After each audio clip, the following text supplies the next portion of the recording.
تو اس کی زندگی کو اجیرن بنا دیتے ہیں، دنیا میں بھی اس کی زندگی جہنم بنا دیتے ہیں اور اس کی آخرت بھی تباہ و برباد کر دیتے ہیں۔ تو حضرت امام باقر رحمۃ اللہ علیہ نے فرمایا کہ دوسرا عمل جس سے عورت کا چہرہ مرتے وقت روشن ہو جاتا ہے وہ ہے پردہ۔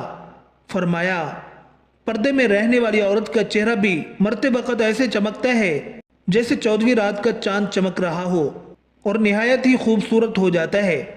جو عورت پردے میں رہتی ہے اور غیر محرم مردوں کے سامنے جانا گوارا نہیں کرتی۔ مدینہ شریف کی دہلیز پر ایک عورت رہا کرتی تھی جو بے حیا تھی، بے حیائی اس کے اندر کوٹ کوٹ کر بھری ہوئی تھی۔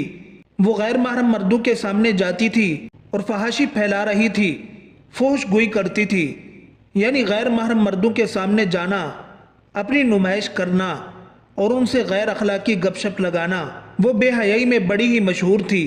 ایک دن میرے کریم نبی جناب محمد مصطفیٰ صلی اللہ علیہ وسلم ایک چبوترے میں بیٹھ کر آپ سرید کھا رہے تھے۔ سرید کہتے ہیں کہ گندم یا جو کی روٹی کو گوشت کے شوربے میں پکانا یا اسے بھگو کر کھانا تاکہ وہ اچھی طرح سے نرم ہو جائے۔ اسی دوران اس عورت کا وہاں سے گزر ہوا۔ جب میرے کریم نبی صلی اللہ علیہ وسلم کے پاس سے وہ عورت گزری تو آپ صلی اللہ علیہ وسلم کو دیکھ کر وہ بے حیا عورت کہنے لگی، اسے دیکھو، ایسے بیٹھا ہے جیسے کوئی غلام بیٹھتا ہے، ایسے کھا رہا ہے جیسے کوئی غلام کھاتا ہے۔ یہ سن کر میرے کریم صلی اللہ علیہ وسلم نے فرمایا، دنیا میں بھلا اللہ کے سامنے مجھ سے بڑا عاجز اور کون ہو سکتا ہے؟ یعنی اللہ کے سامنے مجھ سے زیادہ عاجزی اختیار کرنے والا اور کون ہو سکتا ہے؟ اس عورت نے کہا، اکیلے اکیلے کھا رہے ہو، کسی سے پوچھتے بھی نہیں کہ کھانا ہے یا نہیں۔ میرے کریم نبی صلی اللہ علیہ وسلم نے فرمایا، اگر تم نے کھانا ہے تو کھا لو۔ وہ بے حیا عورت میرے کریم نبی صلی اللہ علیہ وسلم کے پاس آئی تو میرے کریم نبی صلی اللہ علیہ وسلم نے فرمایا، یہ لے لو اور کھا لو۔ تو کہنے لگی، نہیں نہیں، میں نے تو آپ کے ہاتھوں سے کھانا ہے۔ میرے کریم نبی صلی اللہ علیہ وسلم نے ایک لقمہ اٹھایا اور اسے دینے لگے تو کہنے لگی کہ نہیں نہیں، میں نے یہ بھی نہیں کھانا، بلکہ میں نے وہ کھانا ہے جو آپ کے منہ میں ہے۔ اللہ اکبر! اللہ دیکھ رہا ہے، نوری فرشتے دیکھ رہے ہیں اور اللہ آپ کو دیکھ کر مسکرا رہا ہے کہ میرا حبیب کرتا کیا ہے۔ اللہ دیکھ کر مسکرا رہا ہے کہ میرا پیارا محبوب اب کیا کرتا ہے۔ میرے نبی صلی اللہ علیہ وسلم جانتے ہیں کہ بے حیائی میں یہ عورت مشہور ہے۔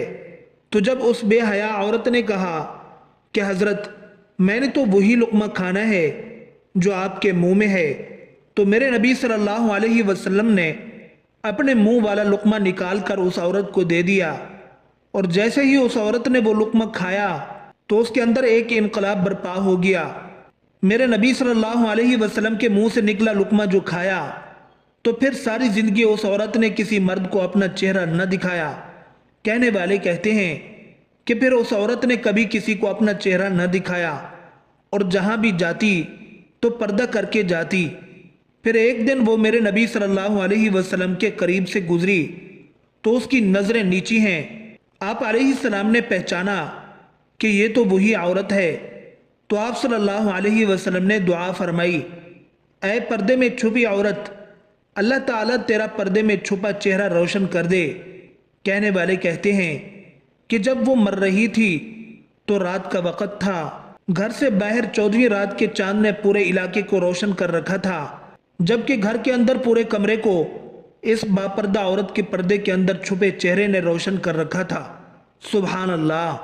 پھر فرمایا، تیسرا کام ہے بسم اللہ پڑھنے کا عمل، یعنی جو عورت ہر کام شروع کرنے سے پہلے بسم اللہ الرحمن الرحیم کہتی ہے۔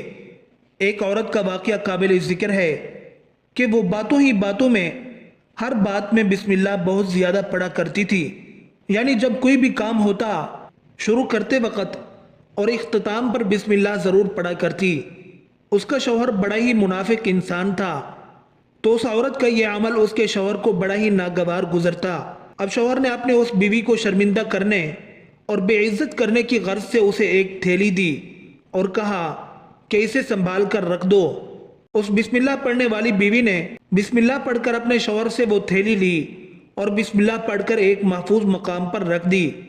ایک دن اپنی بیوی کی غیر موجودگی میں اس کے شوہر نے وہ تھیلی اٹھائی اور گھر کے اندر ایک کنواں تھا، اس میں پھینک دی۔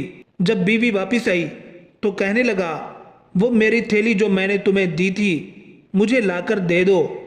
اس کی سوچ یہ تھی کہ جب اسے وہ تھیلی نہیں ملے گی تو میں اسے ڈانٹوں گا اور اپنا بھرپور غصہ اس پر نکالوں گا۔ میں اسے خوب شرمندہ اور ذلیل کروں گا اور کہوں گا کہ یہ تیری بسم اللہ ہی سب کچھ کروا رہی ہے۔ بسم اللہ پڑھ کر تھیلی رکھی تھی تو غائب ہو گئی۔ وہ عورت بسم اللہ پڑھتے ہوئے اندر گئی اور بسم اللہ پڑھتے پڑھتے اپنا ہاتھ تھیلی والی جگہ کی جانب بڑھایا۔ اللہ عز و جل نے فرشتے کو حکم دیا کہ جاؤ اور بسم اللہ کہنے والی میری اس مقدس شہزادی کا ہاتھ وہاں پہنچنے سے پہلے تھیلی لا کر وہاں رکھ دینا۔ سبحان اللہ! بسم اللہ پڑھتے پڑھتے اس خاتون نے وہاں سے تھیلی اٹھائی اور بسم اللہ پڑھتے پڑھتے ہی وہ تھیلی لا کر اپنے خاوند کو دے دی۔ تو ہر کام میں بسم اللہ پڑھنے والی عورت کا چہرہ بھی مرنے کے بعد روشن ہو جاتا ہے۔ نمبر 4، حضرت امام باقر رحمۃ اللہ علیہ فرماتے ہیں، اس عورت کا چہرہ بھی مرتے وقت روشن ہو جاتا ہے جس کا کوئی عمل ایسا ہو جو انسان کو اللہ کا محبوب بنا دے، یعنی کوئی ایسا عمل جو کسی نوجوان کو اللہ کا محبوب بنا دے۔ حضرت عمر رضی اللہ عنہ کا زمانہ تھا، مسجد میں عورتیں بھی نماز پڑھنے کے لیے آتی ہیں اور مرد بھی۔ ایک خوبصورت عورت کا راستہ ایک نوجوان لڑکا روکتا ہے۔ ایک دو دن اس نے رک کر استفسار کیا تو نوجوان نے جواب دیا کہ میں تیرا چاہنے والا ہوں۔ خاتون نے کہا کہ میرے مطالبات پورے کرو گے؟ تو نوجوان نے جواب دیا کہ آسمان سے تارے بھی توڑ لاؤں گا۔ خاتون نے کہا کہ میری خواہش ہے کہ 40 دن حضرت عمر رضی اللہ عنہ کے پیچھے نمازیں پڑھ لیں، اس کے بعد 40ویں دن کی آخری نماز کے بعد یہاں میں آپ کی منتظر ہوں گی اور تیرا انتظار کروں گی۔ 40 دن نمازیں چلتی رہیں، پھر حضرت عمر رضی اللہ عنہ کا لہجہ ہو اور من کے روگ نہ دھلیں اور من میں نور نہ اترے، یہ ہو ہی نہیں سکتا۔ 40ویں دن کی آخری نماز کے بعد وہ گردن جھکا کر پورے کا پورا حیا کے لباس میں لپٹا جا رہا تھا اور لڑکی حسب وعدہ کھڑی تھی۔ کہا، گزر رہے ہو؟ آنکھ اٹھا کر دیکھتے بھی نہیں۔ میں حسب وعدہ کھڑی ہوں۔ جواب ملا کہ کھڑی رہو۔ عمر رضی اللہ عنہ نے دل کا تعلق رب سے جوڑ دیا ہے، یعنی ایسی عورت جس کا کوئی عمل اسے اللہ کا محبوب بنا دے، یعنی جو خود بھی گناہوں سے بچتی ہو اور دوسروں کو بھی اللہ کے راستے پر ڈال دے، ایسی عورت کا چہرہ بھی مرتے وقت روشن ہو جاتا ہے۔ نمبر 5، 5 وقت پابندی سے نماز پڑھنے والی عورت کا چہرہ بھی اللہ تعالیٰ موت کے وقت روشن کر دیتا ہے۔ اللہ تعالیٰ ہم سب کو ان باتوں پر عمل کرنے کی توفیق عطا فرمائے۔ آمین ثم آمین۔